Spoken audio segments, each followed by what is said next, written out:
Here in Rome, places like India sometimes seem quite distant. Sometimes less so. But the Catholic presence in India, just as here in Rome, dates back to the first centuries. India is once again kept in the mainstream, I must say. India is an emerging power, socially and economically, and in the church also it is reconfirmed that the Holy Father has a special place for church in India. And the church in India is an apostolic church as old as Christianity itself, 2000 years, and we belong to that. Cardinal Thottenkal is the head of the Syro-Malankara Rite. He was made cardinal by Benedict XVI in 2012. There's a second rite for the so-called St. Thomas Christians, the Syro-Malabars. Cardinal George Alan Cherry leads them. He was in Sarajevo earlier this year speaking to the Oasis Foundation on religion and violence. India, he said, is deeply marked by movements for peace, but has its fundamentalist currents. You see, India is a country that believes in non-violence. And it is through a non-violent way that Mahatma Gandhi led the country to attain independence from the British rulers. And that was successful also. But you know, as a fact of history, that he himself had to be submitted to violence.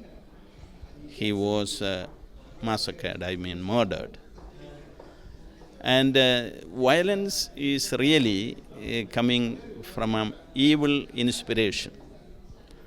And this evil inspiration can come from any kind of phenomenon that happens in the society. You see, there are many people who use religion as a means to create violence. There are others who take their political ambitions to create violence. And so we cannot simply define that violence is due to this reason or that. There are many reasons for that. Father Theodore Mascarenhas is in charge of the Asian continent for the Vatican's Culture Council. He'll be leaving soon. Pope Francis has just appointed him auxiliary bishop of Ranchi in India.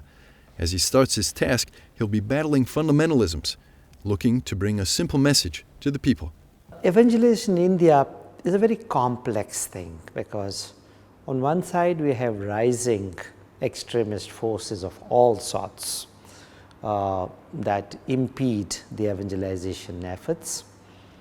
These are not only fundamentalist forces which are Hindutva forces or Muslim forces, Islamic forces, but also within the Christian churches, not the Catholic Church, but other Christian churches, extremist voices which I think should be brought under control for a good evangelization, because evangelization simply means spreading the word of God, and the word of God is all about love, about mercy, and in that there can be no violence, there can be no fundamentalism. So my effort would be to carry the task of evangelization, to bring the love of God, to bring the word of God, and to bring the word of this love to the people. The fundamentalism in India is a little different from the rest of the world.